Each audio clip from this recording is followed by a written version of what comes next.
पड़ोसी अगर आपकी संपत्ति पर अतिक्रमण कर ले, कब्जा करने की कोशिश करे या आपको फिर इसी तरह से परेशान करने की कोशिश करे, आपके पास में क्या कानूनी उपाय बच जाते हैं। इस पर्टिकुलर वीडियो में आप सभी का स्वागत है, जहां पर हम बात करेंगे अगर आपका पड़ोसी आपकी संपत्ति के ऊपर अतिक्रमण करता है, कब्जा करने की कोशिश करता है, आपको परेशान करता है, फिर क्या।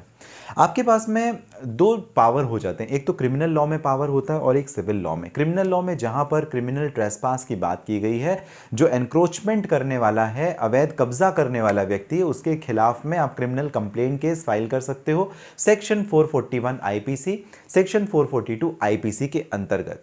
इसके साथ ही आपको यह बात भी समझनी पड़ेगी कि ये सिविल नेचर के केसेस होते हैं, जहां पर आप टेम्परेरी या परमानेंट इंजंक्शन के लिए कोर्ट में जा सकते हैं। टेम्परेरी या परमानेंट इंजंक्शन में आपको बताऊंगा। इसके पहले हम जरा ये समझते हैं किन कागजों से, किन दस्तावेजों से यह साबित होगा कि प्रॉपर्टी का जो टाइटल है, जो ऑनरशिप है, जो मालिकाना हक है, वो आपका है। सबसे पहला जो डॉक्यूमेंट होता है टाइटल डीड, जिसे कई बार हम रजिस्ट्री भी कहते हैं। रजिस्ट्री सब रजिस्ट्रार ऑफिस में, मान लीजिए कोई भी संपत्ति आप खरीद रहे हैं, मैंने संपत्ति बेची, आपने संपत्ति खरीदी, तो उसके लिए एक डॉक्यूमेंट बनता है जिसे हम रजिस्ट्री कहते हैं। जी हाँ, और यही जो डॉक्यूमेंट है वो टाइटल डीड है। टाइटल डीड मेरे नाम से आपके नाम पे बनती है। मैंने इस जमीन को बेचा, आपके नाम पर बेचा, आपने गवर्नमेंट को स्टैम्प ड्यूटी पे किया, रजिस्ट्रेशन फीस पे किया, और जो मेरी संपत्ति थी अब वो सारे नियमों के बाद में आपके नाम पर दर्ज हो गई। इस डॉक्यूमेंट को हम टाइटल डीड बोलते हैं। कई बार म्यूटेशन सर्टिफिकेट होता है। म्यूटेशन मतलब मेरे फादर के नाम पे प्रॉपर्टी थी, मेरे फादर ने मुझे वो प्रॉपर्टी दे दी, म्यूटेट कर दी, या अब मेरे दादाजी के नाम पे थी, अब मेरे दादाजी नहीं हैं, उनके फादर मेरे फादर के नाम पे आई, फिर मुझे, मतलब एक जनरेशन से दूसरी जनरेशन या एक पावर से दूसरे पावर में जब आ रही है तो उसे हम म्यूटेशन कहते हैं। तो या कि म्यूटेशन सर्टिफिकेट हो कि ये प्रॉपर्टी मुझे कहाँ से आई, कैसे मिली। गिफ्ट डीड भी एक डॉक्यूमेंट होता है जिसके थ्रू आप टाइटल शो कर सकते हैं। फॉर एग्जाम्पल, मेरी संपत्ति थी, मुझे आपके साथ लव एंड अफेक्शन है, मैंने उस प्रॉपर्टी को आपको गिफ्ट कर दिया, मैंने आपको वो प्रॉपर्टी दान कर दी, तो जो दान पत्र है ना, जो गिफ्ट डीड है, गिफ्ट डॉक्यूमेंट है, उससे भी यह साबित होता है कि संपत्ति अब आपकी हो गई। परचेज अग्रीमेंट हमेशा करार होता है, मतलब कोई भी प्रॉपर्टी को खरीदने से पहले, बेचने के पहले हम एक अग्रीमेंट जरूर करते हैं, और ये अग्रीमेंट होता है purchase agreement. Sale and purchase agreement भी कई जगह पे कहते हैं। तो इस सेल एंड परचेज अग्रीमेंट के बेस पर भी आप अपना टाइटल शो कर सकते हैं, ये काफी इंपॉर्टेंट होता है। इसके अलावा कुछ नॉर्मल चीजें जैसे इलेक्ट्रिसिटी बिल हो गए, आपके यूटिलिटी बिल्स हो गए जो आपके नाम पे आ रहे हैं, जो म्युनिसिपल कॉर्पोरेशन के या जो पंचायत है वहां के जो टैक्स कलेक्शन रिसीट होती है, रसीदें होती हैं, वो आपके काम आती है। तो इन सारी चीजों से आप साबित करते हैं कि ये प्रॉपर्टी आपके नाम पर है, आपका मालिकाना हक रखती है और ये आपसे संबंधित है। दूसरी बात, आपकी है, कोई और कब्जा करे तो आप क्या करेंगे, आपको एक एप्लीकेशन कोर्ट में देनी होती है जिसे हम बोलते हैं परमानेंट और temporary injunction from court, 3912 CPC, civil procedure code.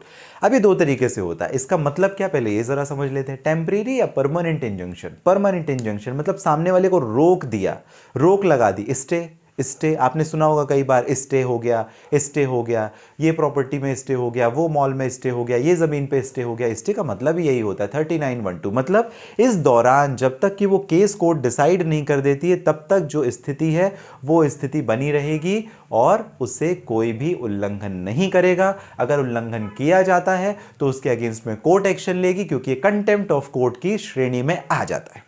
ठीक, तो 3912 यानी इंजंक्शन, एक होता परमानेंट, दूसरा होता टेम्परेरी। टेम्परेरी मतलब कुछ समय के लिए, 2 महीने, 4 महीने, साल भर, लेकिन परमानेंट जब तक ये केस पर्टिकुलर इस कोर्ट में चल रहा है तब तक के लिए इंजंक्ट है, वो रोक लगी हुई है, उसमें स्टे लगा हुआ है, और इसी को हम 3912 कहते हैं। अब ये दो तरीके से होता है, एक होता है एक्स पार्टी इंजंक्शन, दूसरा होता है एक्सपोनेंशियल सिचुएशन में जो होता है उसे हम लोग बोलते हैं जनरल इंजंक्शन।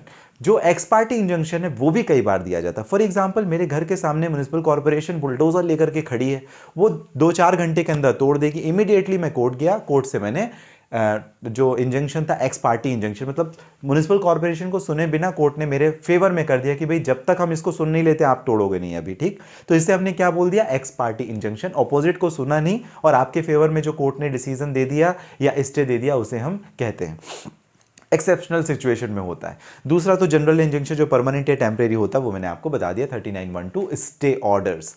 अब इसमें क्या होता है, आप क्लेम या डैमेजेस भी क्लेम कर सकते हैं, मतलब आपका जो भी नुकसान हुआ है उसकी भरपाई के लिए भी आप सिविल में ही केस कर सकते हैं। एक महत्वपूर्ण बात आपको यह भी समझनी होगी, जब कभी भी आपकी संपत्ति कहीं दूर है, दूसरी जगह पर है, या मान लीजिए आप एनआरआई हैं, आप विदेश में रहते हैं, देश में आपकी संपत्ति है, तो जो भूमाफिया टाइप के लोग होते हैं, बदमाश लोग होते हैं, तो उनकी नज़र उस पर जाती है कि भाई आप तो दूर बैठे हो, आप तो नहीं आओगे रोज़ रोज़, तो चलो क्यों ना मैं आपकी संपत्ति पे कब्जा कर लूं।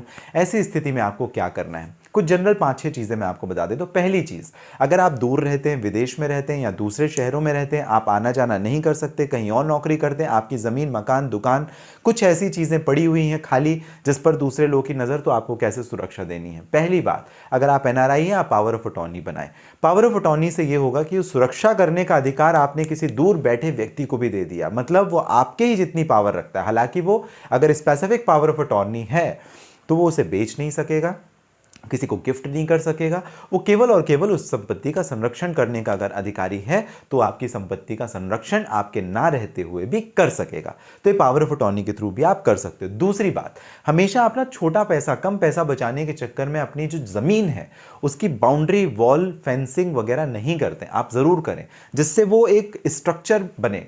कंक्रीट अगर स्ट्रक्चर हो तो ज़्यादा बेटर, कंक्रीट नहीं तो आप उसे कैसे भी करके फेंस वायर से ही करें या कैसे भी करें, आपको करके रखना ज़रूरी है, नहीं तो कोई कब्जा कर लेगा, छुड़ाना बड़ा मुश्किल हो जाएगा। चौथी बात यह है कि जो रेंट अग्रीमेंट आप करें, किसी को किराए पे देते हैं, अगर वो आपकी प्रॉपर्टी संपत्ति जो खाली पड़ी हुई है अगर आप किराए पे दें तो रजिस्टर्ड रेंट अग्रीमेंट ज़रूर करें। और अगर इसके बावजूद भी कोई एनक्रोचमेंट करने की कोशिश करता है, कब्जा करने की कोशिश करता है, तो उस कंडीशन पर आप पुलिस में भी शिकायत कर सकेंगे, जहां पर आप डायरेक्टली सुपरिटेंडेंट ऑफ पुलिस को कंप्लेंट डाल सकेंगे 154 सबसेक्शन 4 क्रिमिनल प्रोसीजर कोड 1973 के अंतर्गत। और अगर नहीं तो मैजिस्ट्रेट को भी 156 सबसेक्शन 3 में आप कंप्लेंट डाल सकेंगे, ये आपके पास ऑप्शन है। आईपीसी की जो शिकायत होगी वो 441, 442 आईपीसी के अंतर्गत होगी। इसके साथ क्रिमिनल इंटिमिडेशन 420 का केस बन जाता है, 425 का केस बन जाता है, ये भी काफ़ी इंपॉर्टेंट है। तो ये सारी धाराएं आप याद जरूर रखिएगा। आपको ये जानकारी इस चैनल के माध्यम से अगर आई हो पसंद, लाइक एंड सब्सक्राइब जरूर कर दीजिए। इस पर्टिकुलर वीडियो के डिस्क्रिप्शन में डिटेल है, लिंक है, जहां से डायरेक्टली आपकी और मेरी हो जाएगी बात। मिलेंगे अगले वीडियो में, आप सभी स्वस्थ और सुरक्षित रहें इसी कामना के साथ।